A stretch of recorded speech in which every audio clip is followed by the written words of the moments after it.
রবীন্দ্রনাথ ঠাকুরের কাব্যগ্রন্থ মনে রাখার একটা টেকনিক আজকে আমি আপনাদের সঙ্গে শেয়ার করব। সেটা হচ্ছে একটা গল্পের মাধ্যমে আমরা জিনিসটা মনে রাখবো এবং এর মধ্যে আসলে কাব্যগ্রন্থগুলো চলে আসবে। তো শুরু করা যাক।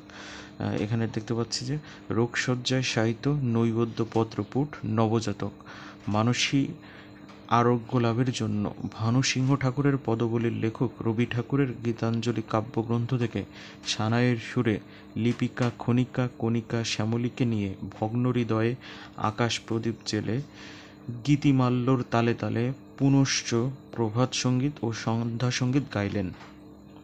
পরে কড়ি ও কোমল ছবি ও গান কল্পনা করে রবীন্দ্রনাথ শেষ সপ্তক কাব্যগ্রন্থের শেষ লেখা লিখলেন। পূরবী প্রান্তিক বলাকা বাসে চড়ে গীতালি ও চৈতালি সেজুতির জন্মদিনে মহুয়া ও বনফুল নিয়ে চিত্রা নদীর পাড়ে খেয়াঘাটের পাশে সোনার তরীতে বসে হিন্দু মেলার উপহার দিলেন।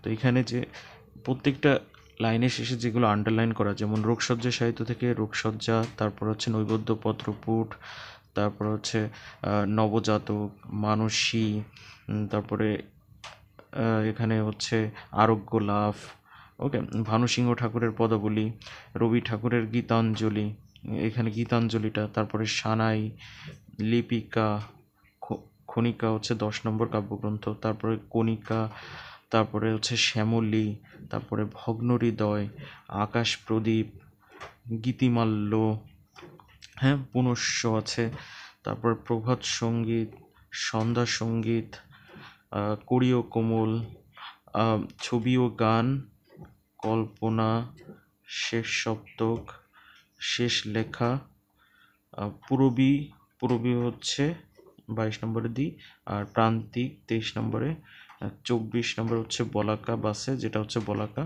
গীতালি 25 নম্বর, চৈতালি সেজুতি জন্মদিন মহুয়া, তারপরে হচ্ছে বনফুল, চিত্রা, খেয়া, সোনার তরী, আর হিন্দু মেলার উপহার। তো হিন্দু মেলার উপহারটা হচ্ছে রবীন্দ্রনাথের প্রথম আমার লিখিত প্রকাশিত কবিতা।